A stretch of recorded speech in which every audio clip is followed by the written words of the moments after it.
Assalamu alaikum wa rahmatullahi wa barakatuh. Alhamdulillah, wannan shine bidiyon mu na biyu akan fassarar mafarki.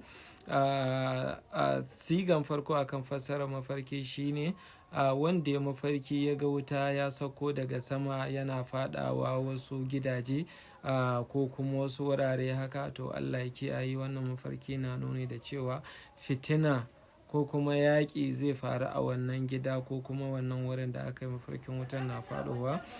Fassarar mafarki na biyu shine wanda ya ga wuta yana faɗowa a kan tsaunuka, gonaki, ciyawa, tsirrai.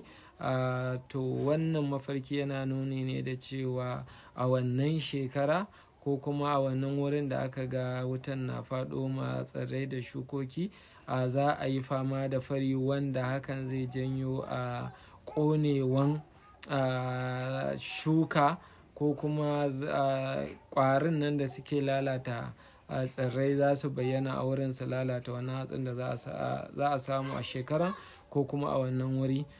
Fassarar mafarki na uku shine wanda ya yi mafarki ya ga ya kunna wuta a wata babban hanya ko kuma wajen da mutane ke taro a ciki.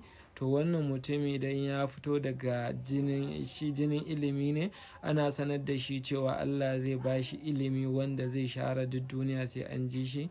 Idan kuma ba jinin ilimi ba ne, yana nuni da cewa Allah zai ba shi mulki mai girma, zai jagoranci al'umman shi kuma cikin adalci. To ka yi comment da abin da kake so a fassara ma ko kuma wace tambaya da kake da shi akan fassarar mafarki. Allah ya sa mu dace, sai mun haɗa bidiyo na gaba.